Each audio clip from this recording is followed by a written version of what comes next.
Welcome, I'm Yvette Saylor. I'm a professor in the School of Education at the University of Strathclyde.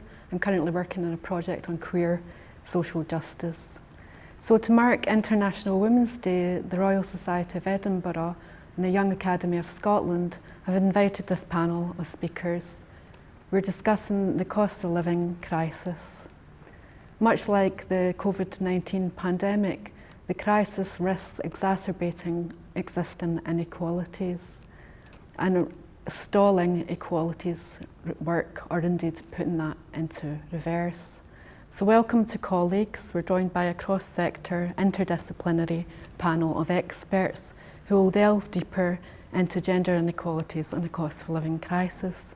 So let's start on my far left and work round with introductions. Hello everyone, my name is Gillian Merchant. I'm a solicitor advocate and a partner in a civil litigation firm in Glasgow. My specialism is in employment law, focusing on discrimination and professional regulation. I've been working in this area for 10 years and I'm also a member of the Young Academy of Scotland. Hello, I'm Lynn Abrams. I'm the Professor of Modern History at the University of Glasgow. I'm an historian of gender relations, of the family, of child welfare and feminism and the self in modern Britain. Hello, I'm Agamoni Ganguly Mitra. I am a senior lecturer in bioethics and global health ethics at the Law School at the University of Edinburgh, and I'm particularly interested in ethics and health work at the intersection of health, gender justice, race equality and coloniality. Thank you. So Lynn, can you start us off with some historical context on gender and poverty? Yeah, thanks Yvette. Well, I think there are structural and ideological reasons for why women historically have been disproportionately affected by poverty, and it's really difficult to untangle those two things, so I'm not really going to try and do that. But we can go, I think, right back to the 19th century and the Poor Law, which really defined women as dependents. It didn't regard them as independent subjects. Women were always defined in relation to husbands or fathers. Their poverty or their economic situation was deemed to be ameliorated by the earnings of the breadwinner in the family. So that's one of the main sort of underpinning inequalities, I think, that really has really maintained until more recent times. And then, of course, the post-war welfare state, which in many ways was one of the most positive things that could happen in the 20th century. But in the post-war welfare settlement, women were also defined as dependents, particularly in relation to the marriage contract. So that really reified that situation whereby you have a breadwinner and a woman in the family, understood generally as a nuclear family, and women therefore to undertaking the care role within that family. So the real problem there is that women were not treated as independent.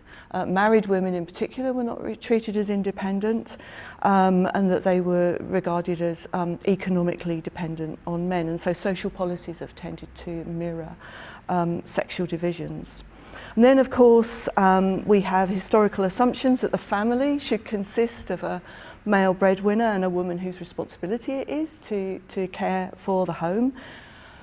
But in modern times, much more recently, families look very different than they did when the welfare state was established. And then if we bring those two things together, the ideological and the structural, we find that women have very we have differential access to the labour market. They tend to be paid less because they tend to be primary carers for children, but also other dependents in the family, so elderly members of the family or people with special needs. They tend to be part-time workers, treated as more temporary workers, and then there are a whole series of consequences that run from that, not just unequal pay, but differential access to better jobs and also lower pensions. So I think in a nutshell, and you know, very broad brush, that's the kind of historical background to where we are now. So we seem to be living the past and the present. I was pausing on how much has changed. So turning our attention to the present day, why is the cost of living crisis impacting on women in particular? And Agomini, I might come to you first, if that's okay. Yes, absolutely. So I think the cost of living is affecting everyone in society, but women in particular for various reasons, particularly because it is related to things like housing, things like the cost of food, the cost of heating. And so women are disproportionately affected in terms of being the primary carer, of ensuring that everybody's got clothing and heating and food on their plates and so on. Great, yeah, and I think the RSA report referred to them as the shock absorbers of poverty. Gillian, did you want to come in on that? Yeah, I mean, I think that reading that, it was just quite stark, just that as like a metaphor for the reality of many women's lives. And I think just following on from what people have already said, I mean, part of the reason why this hurts women so badly is because of the position that they are, you know, in the labour market. And you know, if you think about where we started with Lynn's background in relation to this, the reason why the workplace is so difficult for women is because it basically was workplaces were made by men for men, because women were not particularly post-childbearing age in the workplace. So the reality is not catching up with the sheer number of women in the workplace and the reality of their lives.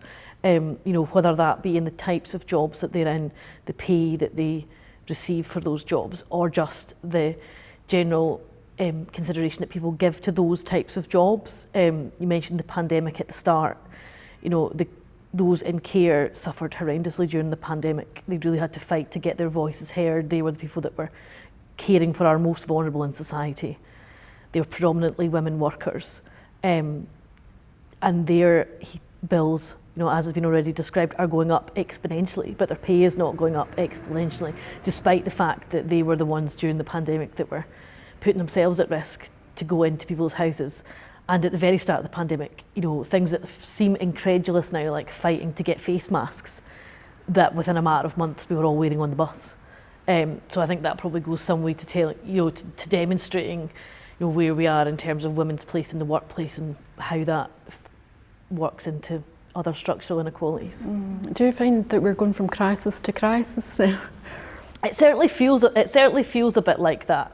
And I think because, as of this morning, I think officially in a recession, it makes all these arguments really difficult, because the really easy retort is always just, where's the money coming from?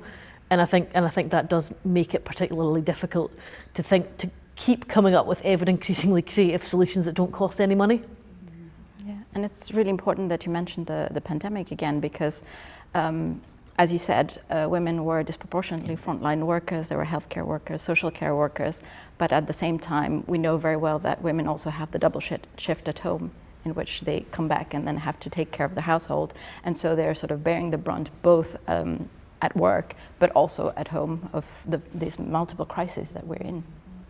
And so far we've been talking about women as a group, but I think it's also important to talk about differences amongst women. In this term, intersectionality is sort of becoming more popular in terms of popular or political discourse. Any thoughts on intersectionality and the crisis? Yes, I'd love it. So I think it's worth spending a little bit of time sort of looking at the concept itself, because I think often it's a little diluted when it becomes mainstream. So the idea of intersectionality is very much that each of us are shaped by our association with various social groups, but also these social groups placed in various different contexts. So for example, it's a different thing to be a woman of color living in the UK versus a woman of color of South Asian origin living in the Philippines or in Indonesia, for example. So the context becomes as important, and the relationship of your social identity with the context is very, very important. And so as a result of these various memberships and how our identities are shaped, we are placed differentially in the structures of society, and in terms of privileges, in terms of disadvantage. And so when we're thinking about inequality, structural inequality, especially as you mentioned earlier, if we look at one axis of inequality, which is, for example, gender, we're missing a big part of the picture. And so if we don't look at what is called the intersection, and the term intersectionality was coined by Kimberly Crenshaw, who is a legal race theorist in the late 1980s. However, it's been used by Black feminist scholars for many years before that. And the importance of the term is that given that we're specifically placed in connection to the structures of society, if we're looking at inequality at one axis, instead of looking at the various ways in which the various axes of discrimination, of inequality work together to put us in compounded inequalities, in magnified inequalities, but also really importantly in unique or distinct spaces of inequality, then we're missing the picture, and then we're not addressing inequality as we should be. So we've talked about some of the categories of women as workers, women as household members, as mothers perhaps, but also to nuance that is also always about, say, race, class and so on. Disability, thank you. Immigrant status. Right. Thinking then about workplaces, are workplaces big enough, adaptable enough to deal with these intersectional gender inequalities then? It's really interesting, isn't it, what you said about the workplace being created and designed, if you like, originally by men, or many anyway. And what we seem to have done over the years, I guess, is to make adjustments, to make little adjustments along the way to make it kind of easier for women to enter the workplace, but not to kind of rethink the workplace so that it benefits actually everyone who works in that workplace, not just help the women along. And the pandemic kind of gave us an opportunity to rethink the workplace, and it was in a pretty dramatic way.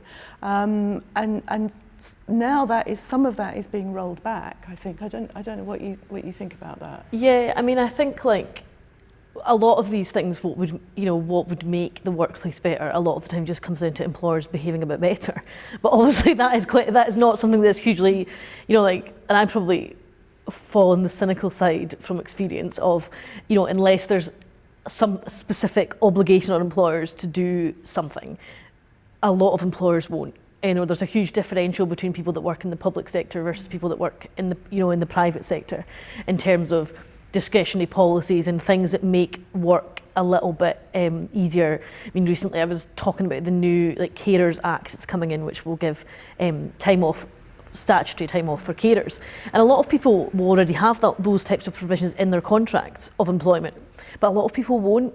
And a lot of people, the law is just that they won't get paid for, they can take time off, but they won't get paid for it. The reality is a lot of women, or indeed any carers, will be able to afford taking a week off without any pay.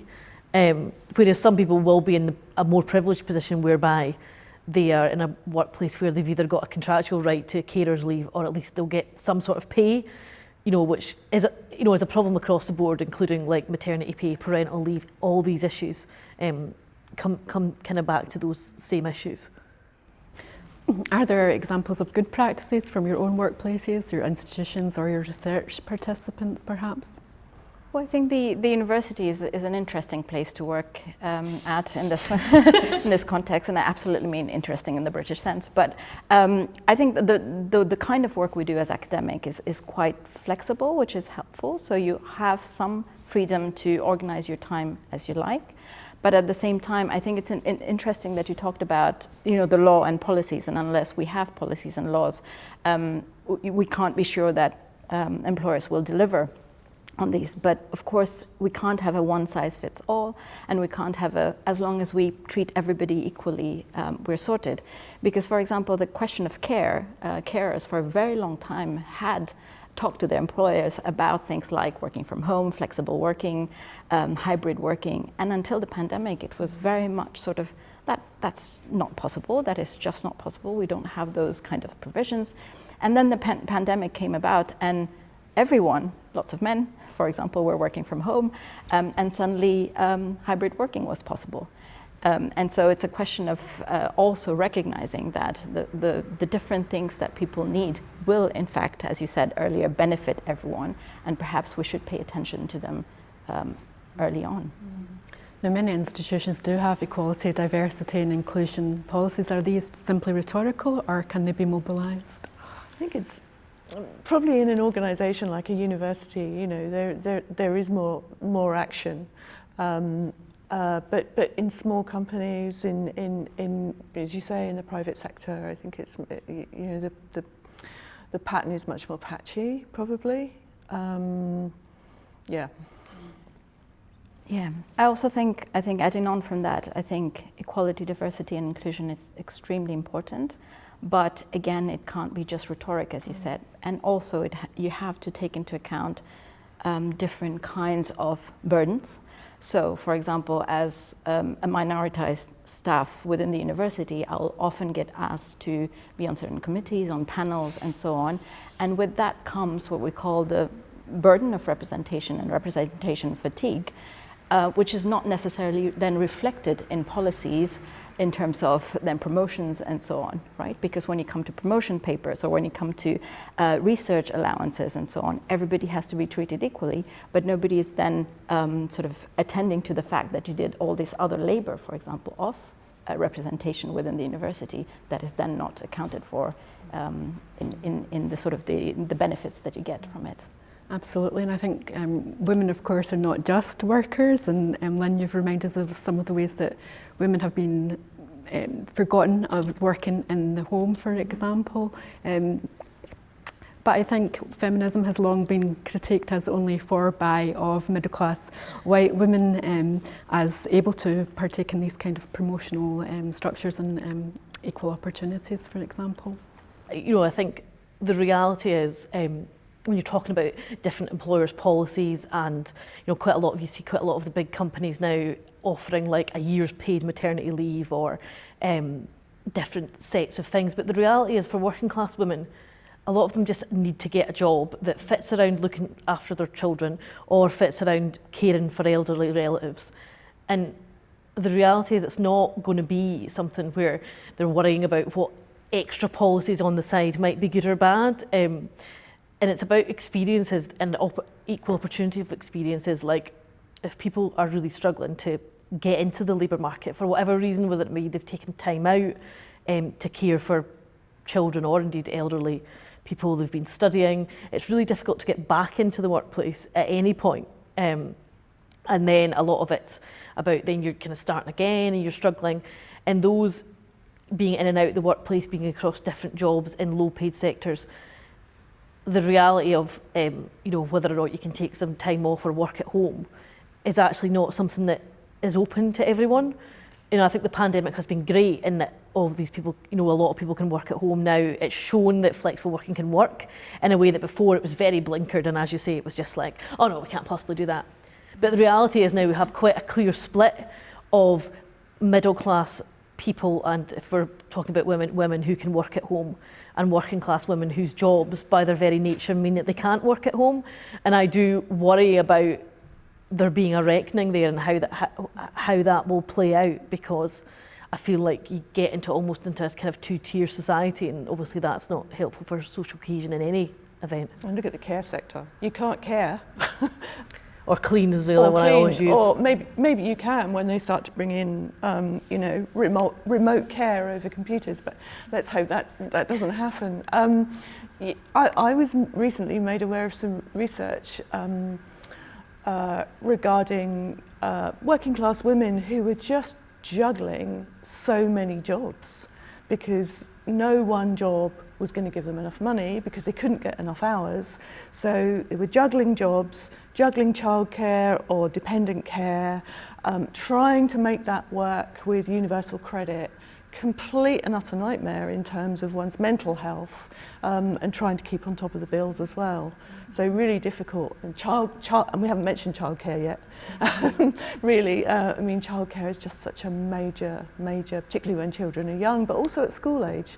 When wraparound care is now falling apart because local authorities are withdrawing funding.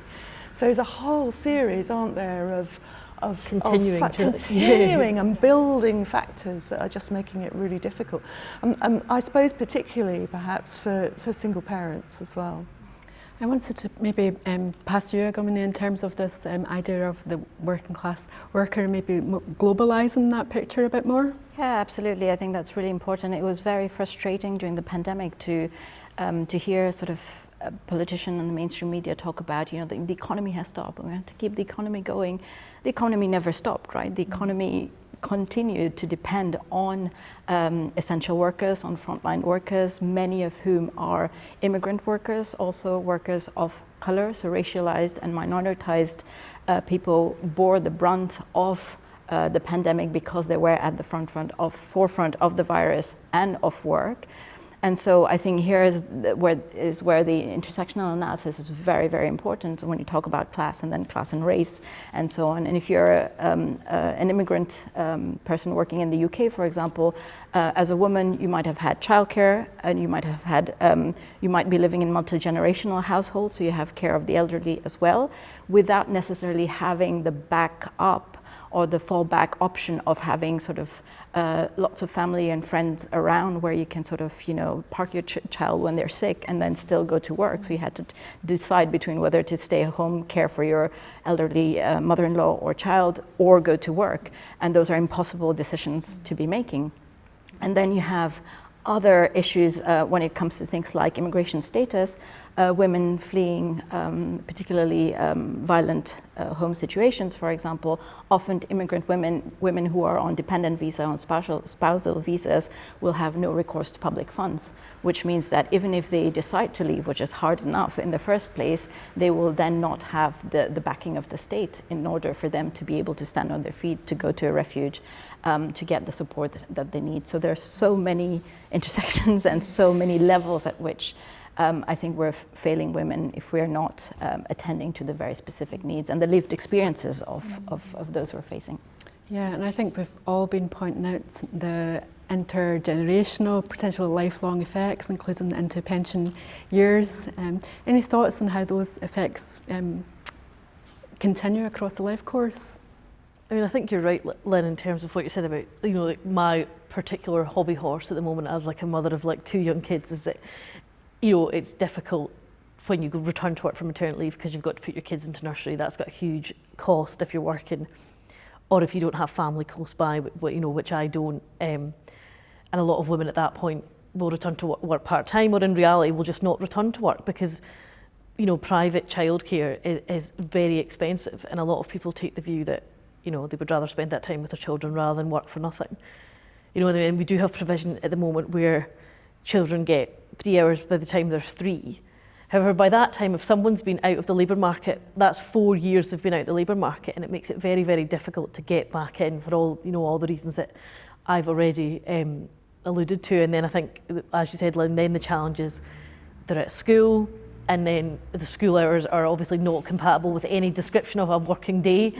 And they do have to have, whether, you know, again, it's relying on relatives, relying on friends, or if you're lucky, there might be some sort of standardised kind of round the clock before and after school type assistance. And then I suppose, as you know, as children get older and women get older, you then do, and I think this is probably going to be the first significant generation of women to have managed to make it in the workplace, but also still be juggling those caring burdens for your children. But as we get older, we will all have our caring responsibilities for our elderly parents. And I think it does feel, when you think about it like that it's just kind of more and more things to think about, things to do.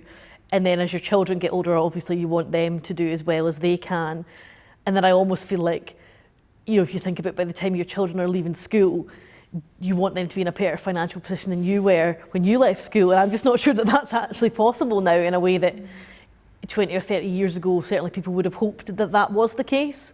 I know that my parents would have always wanted that for me, but I don't know that we can guarantee that for our children now in a way that previous generations could. Yeah, and if we roll back a bit and thinking about the long-term effects, I mean, if you can't get back into work, you're not paying into your company's pension scheme if there is a pension scheme. So, you know, your pension contributions are going to be much reduced. There is already a massive pension gap a massive gender pension gap in this country, with lots of elderly women really just scraping by, if that, and that really is not being remedied, I think. So that's a really long-term problem that we're not really dealing with. And as you get older, you need your heating on more, and this is a cold country. And the dependence on pension. I mean, as an immigrant, for example, coming from an extremely privileged position, I've now paid into, I think, 5 different countries' pension schemes, right? So by the time I actually reach retirement age here, I will not have the kind of pot that others might in that context, but also in a context where, you know, there is less and less money spent on things like social welfare. It becomes very problematic as you grow older. And also, we also know that there is a close interaction between social inequalities and social determinants of health and health inequalities. And what we have after the pandemic is I think quite a massive public health issue. Lots of people with long-term chronic illness, long COVID, and other associated issues. So we have a workforce that's come back tired and exhausted, and with the immense burden of trying to sort of pick up where they had left, except that, you know, they're so far back. And then we will then have this generation arriving at retirement age with the existing pension gap, potentially with no pension at all. I don't know whether by the time we retire there will be a pension, but also no social welfare to fall back on, which is, you know, quite a tragic situation, I think. Mm-hmm.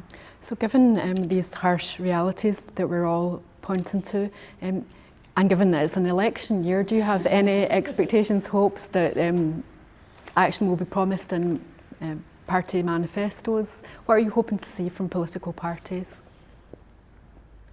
I'll go first.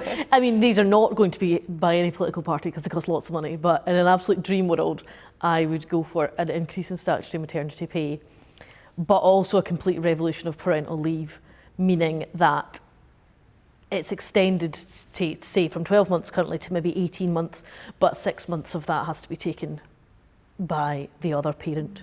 So that, you know, for me, the only way you're ever going to tackle the inequity in the workplace for women of childbearing age, if you want to use that description, is if men are as likely to take time off as women are. And for me, making that some sort, not taking away the leave that women have at the moment, and appreciating that the leave that women have at the moment is not well enough paid. And, you know, I would argue that that has to be dealt with first. But as a second follow-up to that, it would be that that the other parent can take time off as well, because, you know, otherwise women are always going to face, you know, time out of work, discrimination during the period of time where they're considered that they might be going off. And for me, that's the one thing that would revolutionise the workplace. I'd second that, but I won't repeat you. So I was thinking about this. I think local authorities have had to pull back on their funding of all of those things that make women's lives easier in the last few years, as local authority budgets have really been placed under pressure. And we're at that moment, we're at a really critical moment now as wraparound care is reduced, transportation is reduced for people living in rural areas. That's really difficult if you can't even get a bus, you know, to go and pick up your kids. Libraries are being closed. All of those things that local authorities actually are responsible for are beginning to be pulled away, or the rug's being pulled under people's feet. And they're not the kind of headline things, but actually they're the things that make people's lives doable. In the everyday. Yeah. Yeah, I think, again, seconding everything you've said, and also emphasizing, I mean, the cost of childcare in this country is huge. We moved here from Belgium and started paying what we paid for an entire month of childcare in a week, right? So the cost of childcare the differences are huge between countries. So that's something to think about. I think there has to be, and again, both of you pointed at this, is there has to be an entire overhaul of the social welfare system, from, you know, health to transport to everything, that we really need to seriously think about, but also starting very early on with an intersectional perspective, which is to say, even before we start asking the questions, even before we start collecting the data, we have to take an approach that understands that one size will not fit all, and to understand the lived experience of inequality that various people face, and to even gather that data first to know which questions to ask in the first place, let alone then develop policies that will be actually be suitable for different people and will be received and accessed in an equitable manner. I might add in my own political push, which would be to properly resource the third sector that's often tasked up with doing equalities work, and for me personally, a commitment to LGBTQ+ identities and realities, whether that's LGBT inclusive curriculum or expecting the everyday to be free of hate crime, and for making legal recognition easier for trans people, in particular in Scotland. So thinking about gender as structural but also personal and embodied. So thank you for your time, and I guess we've talked about many challenges and the complexity of the cost of living crisis, both financially but also emotionally, and we've talked about some groups that have been more impacted than others and sometimes facing crisis as a long-term enduring reality, unfortunately. But as well as challenges, I think we can look to some signs of hope or positive collective action, whether that's in pushing for policy reforms, for housing reforms, for supporting our communities, and for activating our workplace rights. So let's continue these conversations in our communities, families, workplaces, and crucially at the ballot box in the coming year. So thanks to our speakers for sharing, and thanks to the audience, and I would encourage you to stay engaged and involved, and to act as allies in challenging gender inequalities for a more sustainable and equitable future. Thank you.